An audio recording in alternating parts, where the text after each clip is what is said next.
안녕하세요, 박재 작가님. 간단한 자기소개 부탁드립니다. 안녕하세요. 저는 브런치라는 플랫폼에서 박재라는 필명으로 작가 활동을 하고 있고요. 현재는 이제 약사이면서 남들이 좀 알만한 제약회사 신제품 개발팀에서 개발 기획 업무와 RA 업무를 하고 있는 8년차 직장인 파트장입니다. 제약회사들은 부서가 굉장히 많은 걸로 알고 있는데 어떤 부서들로 구성되어 있나요?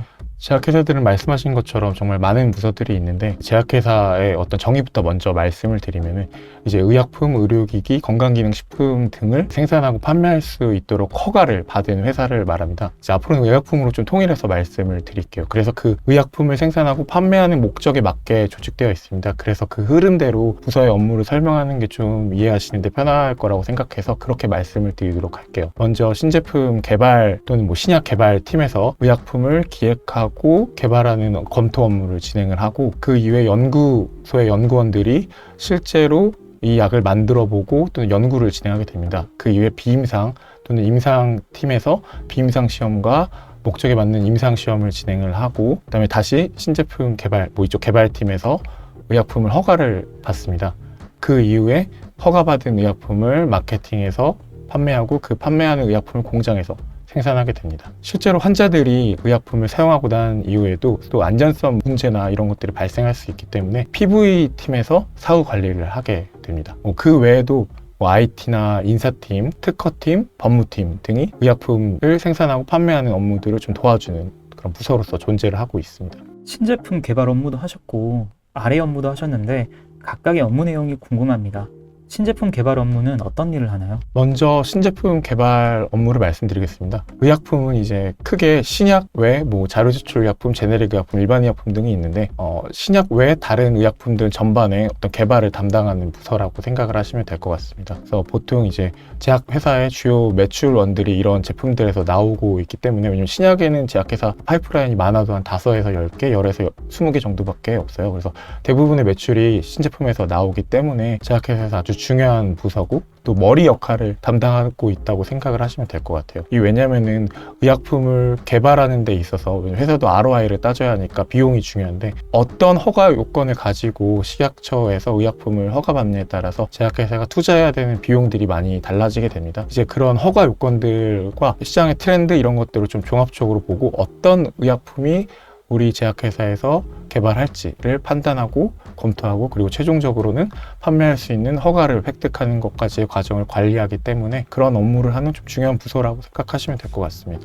보통 비용이 발생한다고 하면은 마케팅이나 혹은 신제품 개발 과정에서 발생하지 않을까 싶은데 허가를 받는 과정에서도 비용이 많이 발생을 하나요? 저희가 허가를 위해서는 그 의약품 관련된 자료들을 제출을 해야 됩니다. 품질 자료들이나 임상시험 안전성, 유효성 자료들을 제출을 하는데 또 개발에서 가장 비용이 좀 많이 드는 부분이 임상시험에 대한 비용입니다. 그래서 임상시험을 몇 건이나 진행할지 또는 얼마나 많은 규모로 진행할지가 어떤 허가 요건으로 개발을 할 수 있는지에 따라 결정되기 때문에 그 개발 기획 단계에서 이 허가 요건을 정확하게 판단하고 간소화시키는 것이 회사의 ROI를 좀 높이는 하나의 방법일 수 있습니다. RA 업무도 하셨습니다. RA 업무는 어떤 일을 하나요?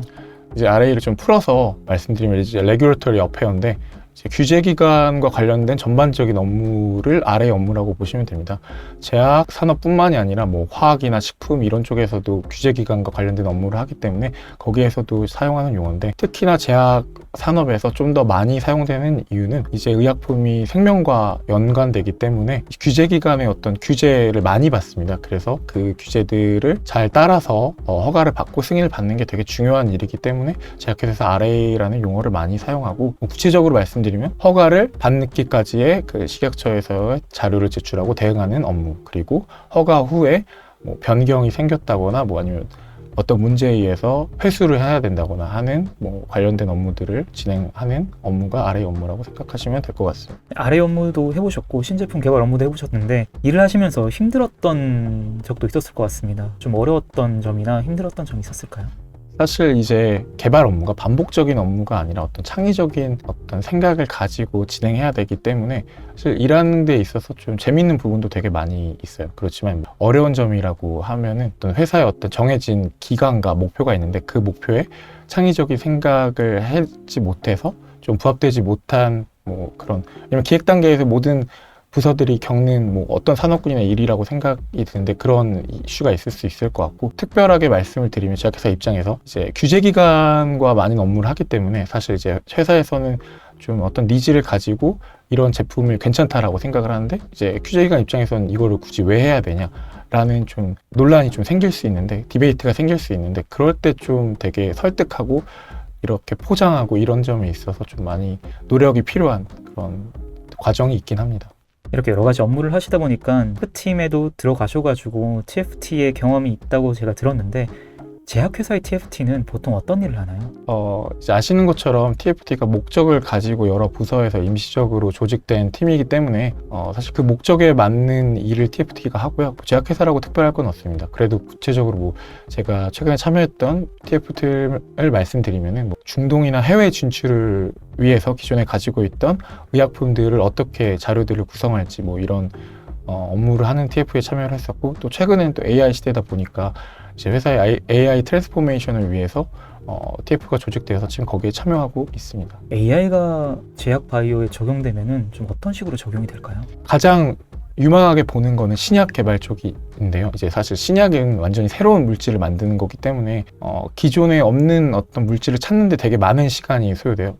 뭐 그것뿐만이 아니라 비임상, 임상 과정, 허가까지 과정 거치면 되게 한 10년이란 최소한 뭐 5년에서 10년 정도의 기간이 소요되는데, 이제 그 처음에 물질을 찾는 단계에서의 그 기간이 일정화된 프로테인의 패턴들을 분석하고 적절한 물질 후보들을 찾는 데 사용되는 게 주로 이제 AI가 적용될 수 있는 부분이라서 좀 그 기간과 비용을 좀 단축하는 데 도움이 될 것 같고, 그 외 다른 AI 적용되는 업무의 내용은 이제 다른 회사들과 크게 다르지 않을 것 같습니다. 뭐 AICC나 아니면 좀 이제 문헌 검색, 문헌 요약, 자료 요약 이런데, 그리고 또 팀원들 간의 업무 소통 이런데 AI가 좀 더 같이 다른 회사 산업군들과 비슷하게 활용되는 것 같습니다. 제약회사의 면접에서 꼭 나오는 질문이 있을까요? 아무래도 제약회사가 속해 있는 제약 산업군이 이제 생명과 직결되는 의약품을 다루는 회사이기 때문에 좀 더 스페시픽한 그런 지원 동기들을 많이 물어보시곤 하더라고요. 왜냐면 일반적으로 저희가 아는 뭐 마케팅이나 이런 식품이나 이런 회사가 아닌 왜 하필 제약회사를 지원했는지, 그래서 지원 동기를 좀 중요하게 생각을 하는 것 같습니다. 이렇게 지원 동기 질문에 있어가지고 박재님께서는 좀 어떻게 대답하면 좋은 대답이라고 생각을 하시나요? 저는 먼저 이제 의약품을 개발하는 개발팀에 지원을 했으니까 그거에 좀 비추어서 말씀을 드리면은, 이제 의약품 개발하는 그 업무에서의 어떤 특성들을 먼저 좀 파악을 했어요. 예를 들어 장기간의 시간이 걸린다는 그런 점들을 좀 가지고 제 경험에 비추어서 그걸 좀 같이 엮을 수 있는 것들을 만들어냈는데, 좀 말이 어려울 수 있어서 제가 사례를 좀 소개해드리면, 제가 해외 봉사활동을 했는데 그 봉사활동이 한 달 정도의 프로젝트라서 좀 장기간에 팀원들이 협력해서 어떤 과제를 수행해야 되는 일이었는데, 이제 그런 경험을 했기 때문에 제약회사에서의 의약품 장기간의 어떤 개발 기간 동안에 단순히 하나의 사람이 아닌 여러 사람들이 모여서 머리를 맞대고 이제 의약품 개발까지의 그걸 이룰 수 있는 그 과정을 충분히 컨트롤하고 또 이끌어낼 수 있다라는 그런 것들을 연관시켜서 좀 대답을 했던 것 같습니다. 그래서 먼저 이 부서에서의 어떤 특성 등을 좀 잘 파악을 하고 그걸 자신의 경험에 잘 엮어서 이제 잘 설명을 하면 좋은 대답이 될 것 같습니다. 취준생들이 제약회사 취업을 위해서 꼭 쌓았으면 하는 역량이 있을까요? 제가 그 브런치에도 썼긴 했는데, 이제 RA 규제과학 전문가 과정이 있습니다. 사실 이거를 수료하고 왔다는 게 쉬운 게 아닌 게, 원래는 이 목적 자체가 현업들을 대상으로 해서 그 과정을 수료하고 이수증을 수여하는 그런 프로그램이라서 좀 돈도 좀 들고 하는 건데, 그걸 최근에 들어왔던 신입이 그 과정을 수료하고 이수증을 받고 이렇게 그걸 스펙으로 제출을 해서 합격을 한 신입이 있어서 되게 이 과정을 거쳤다는 거는 좀 관심이 많이 있고 노력을 많이 했다는 그런 증거가 될 거라고 생각을 해서, 그래서 이 RA 전문가 교육과정 수료를 하는 거로 추천드리긴 합니다. 뭐 그 외에도 자기 목표 회사가 외국계 회사면 영어 능력을 수행하는 건 되게 좋은 방법일 것 같고, 그리고 이제 계속 뭐 쉬운 기회는 아니겠지만 뭐 인턴이나 이런 경험들이 있으면 좀 더 왜 제약회사에 들어올지 뭐 이런 것들에 대한 설명을 하는데 많이 도움이 될 수 있을 것 같습니다. 제약회사 기준으로도 중소기업이 있고 대기업이 있을 것 같은데, 중소기업에서 어느 정도 인턴 경험이나 실력을 쌓고 대기업 이직하는 게 좀 용이한지, 아니면은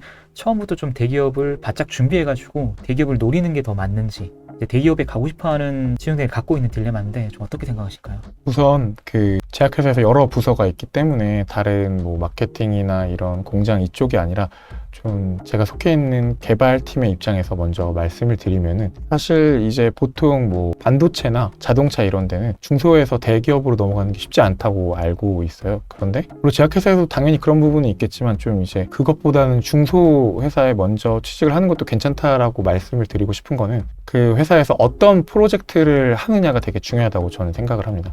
당연히 어떤 중소제약 회사인지를 먼저 그 옥석을 가리는 능력을 기르는 게 먼저 중요하고, 만약에 그 자기가 들어갔던 중소제약 회사가 이제 파이프라인들은 많이 없지만 중요한 뭐 신약 파이프라인이 하나가 있어서 그거를 개발하는데 본인이 참여했다 라는 그런 커리어가 쌓이게 되면, 그 어떤 신약 개발하는 커리어는 사실 쉬운 커리어가 아니거든요. 그래서 중소회사에서 그런 커리어들을 쌓고 있으면 이제 나중에 대기업을 취직하거나 외국계 회사로 가는 데 있거나 이런 게 되게 수월하게 될 수 있습니다. 그래서 좀 이제 제약회사가 좀 의약품이라는 특수한 것들을 만드는 그런 회사이기 때문에 중소에서 먼저 좋은 커리어를 쌓는 것도 하나의 방법일 수 있다고 생각이 듭니다. 확실히 중소기업에서 대기업으로 넘어가기 위해서는 대기업에서 하는 역할을 중소기업에서 먼저 해봐야 된다라는 게 맹점 같은데, 네, 맞습니다. 그렇기 위해서는 대기업에서 하는 업무들, 뭐 신약 개발이라던가 그런 파이프라인을 할 수 있는 중소기업의 옥석을 고르는 것이 가장 중요하겠네요. 네, 맞습니다. 중소제약회사도 파이프라인이 정말 다양하게 있어요. 이제 신약만 하는 회사도 있고, 제네릭만 하는 회사도 있고, 또 뭐 계량 신약 복합제만 하는 회사도 있고, 그래서 어떤 회사인지 좀 파악하고 이제 취업 준비를 하는 게 좀